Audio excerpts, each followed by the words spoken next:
Alléluia. Vous savez, depuis qu'il est dans la maison de Dieu, il était attaqué, il était tenté, il était tiré vers l'extérieur, mais il a décidé de servir le Seigneur.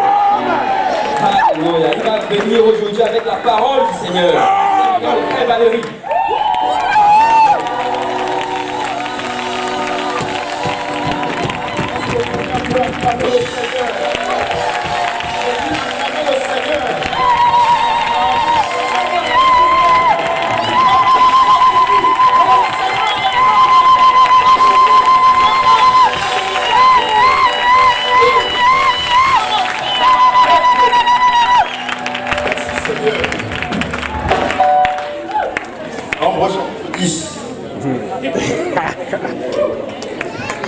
Sentez-vous libre, si vous voulez vous asseoir, asseyez-vous. Vous pouvez rester debout, il n'y a pas de problème. Je suis donc le dernier, j'ai beaucoup de stress parce que je risque voilà, de ne pas finir mon message, mais le Seigneur est bon. Donc prenez patience. Dans le chapitre 10, l'Éternel parla à Moïse et dit: fais-toi 2 trompettes d'argent, tu les feras d'argent battu. Elles te serviront pour la convocation de l'assemblée et pour le départ des camps. Quand on en sonnera, toute l'assemblée se réunira auprès de toi à l'entrée de la tente d'assignation. Si l'on ne sonne que d'une trompette, les princes, les chefs des milliers d'Israël se réuniront auprès de toi. Quand vous sonnerez avec éclat, ceux qui campent à l'Orient partiront. Quand vous sonnerez avec éclat pour la seconde fois, ceux qui campent au midi partiront. On sonnera avec éclat pour leur départ. Amen.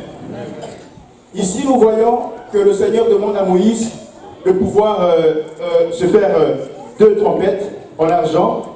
La première qui servira pour l'assemblée, pour la convocation de l'assemblée, et la seconde pour, qui sera sonnée d'ailleurs avec éclat, pour le départ de l'assemblée. Donc, notons ici que Moïse symbolise Jésus-Christ, l'image du Seigneur Jésus-Christ ici. Bon, on comprend bien que si on dit que la première trompette sera sonnée pour que le peuple s'assemble auprès de Moïse, ça veut dire que le peuple autrement n'était pas avec Moïse, n'était pas auprès de Moïse, n'est-ce pas? Alors, ça décide aussi qu'ils étaient un peu loin de Moïse, ou bien ils étaient dispersés. Alors, puisque nous avons dit que Moïse est l'image du Seigneur Jésus-Christ ici, comprenons pourquoi. 3 petites questions. Où la dispersion s'est passée? Comment et quand? La dispersion a eu lieu dans le jardin d'Éden.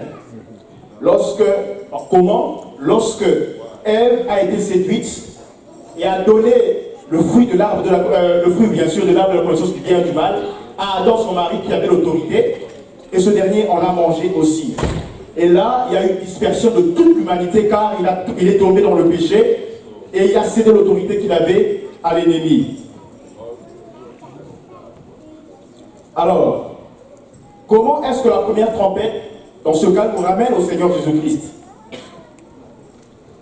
Même question. Où, comment et quand?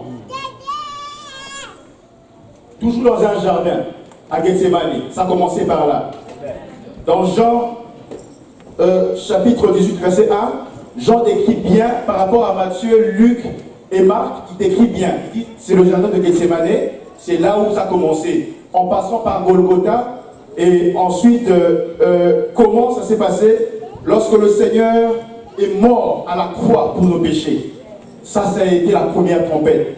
Mais ça ne s'est pas arrêté là. Parce qu'il n'est pas seulement mort, mais il est ressuscité. Amen. Il est ressuscité. Jésus-Christ est ressuscité. Il est ressuscité pour nos péchés. Il est ressuscité pour toi, pour nous sauver. Je veux voir un témoin. Ah, je n'avais pas compris ça. Il est mort et ressuscité. C'est ça dans l'évangile. Est-ce que vous pouvez voir un témoin? Est-ce que quelqu'un est reconnaissant? Est-ce que quelqu'un a la gratitude? Est sauvé par le sang de l'agneau, le sang d'Emmanuel, le sang de Christ? Alléluia. Merci Seigneur Jésus. Alors, puisque le temps est en train de filer, je vais être obligé de pouvoir sauter certaines parties pour aller vers la conclusion. Nous comprenons que lorsque la première trompette a été sonnée, ce n'est pas notre destination, ce n'est pas notre objectif, car Israël dans le désert avait pour objectif d'atteindre Canaan, n'est-ce pas? Alors, Canaan peut symboliser aujourd'hui la terre où nous vivons aujourd'hui, n'est-ce pas? Notre destination n'est pas ici-bas. Frères, sœurs, ta destination n'est pas ici. Amen. La Bible nous dit que nous sommes pèlerins, nous sommes passagers. Alors il faut qu'il y ait une deuxième trompette. La trompette qui doit être sonnée avec éclat. Est-ce qu'on peut prendre 1 Thessaloniciens chapitre 4 pardon. Je vais prendre le verset 7 directement, s'il vous plaît. Quand on va l'adorer, tu vas...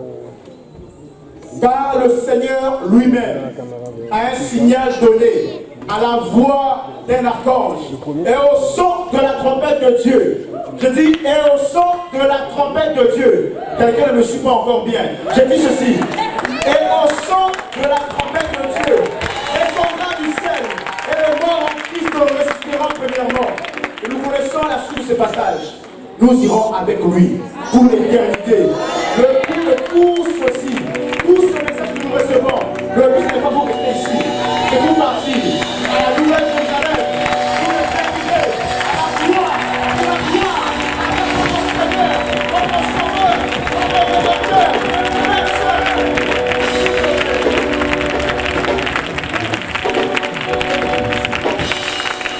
s'il te plaît, 25e conférence. C'est pas pour juste faire, voilà, plaisir à notre chair. Comme je viens de le souligner, je vais être très pointueux là-dessus. C'est pour partir. Si la trompette sonne, assure-toi de partir. Assure-toi de partir. Tous ces messages que nous entendons, c'est pour la préparation. Imagine tu entends tout ça et que tu restes. Qu'est-ce que tu as fait? Qu'est-ce que tu as fait? Mais je déclare au nom de Jésus, au nom de Jésus, notre Sauveur, alors, l'ennemi aussi sonne la trompette. N'est-ce pas? Souvenez-vous de l'histoire de 3 compagnons de Daniel à Babylone. N'est-ce pas? L'ennemi a sonné de la trompette et d'autres instruments. Qu'est-ce qui s'est passé? Les 3 sont restés fermes. Ils n'ont pas bougé. Ils n'ont pas bougé. Ils n'ont pas bougé. Pourquoi? Parce qu'ils connaissaient le son de la trompette du Seigneur.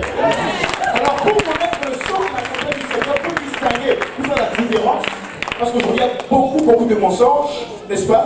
Pour faire la différence avec la sainte doctrine, il faut connaître la parole de Dieu. Il faut la manger.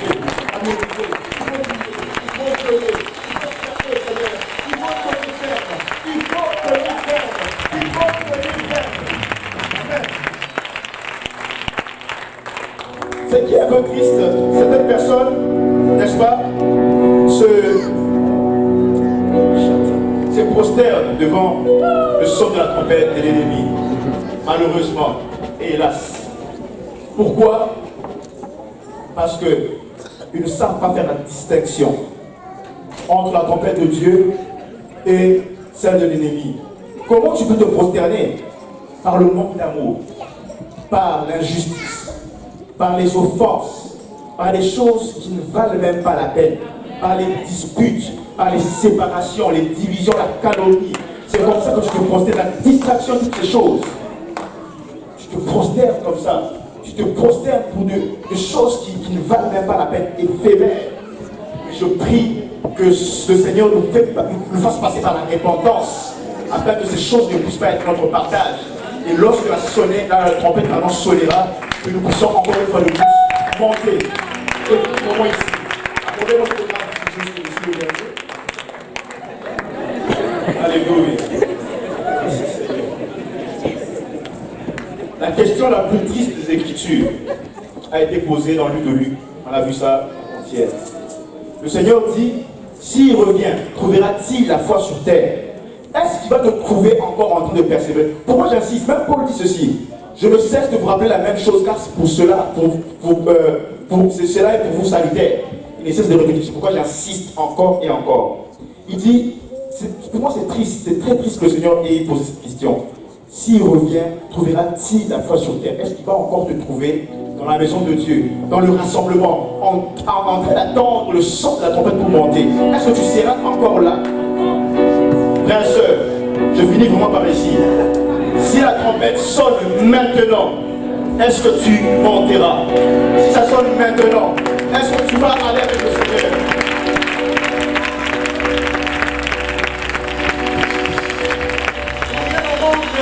Au nom de Jésus.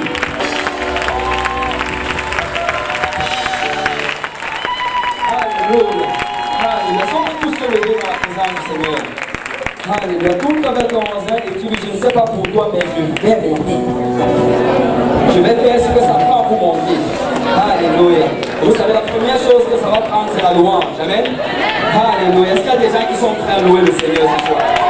Alléluia. Gloire au nom du Seigneur. Nous avons été bénis par la parole du Seigneur. Je crois que c'est le temps de louer le Seigneur. Amen. Si on peut battre nos mains pour le Seigneur, si on peut pousser les yeux, les cris de voix. Alléluia.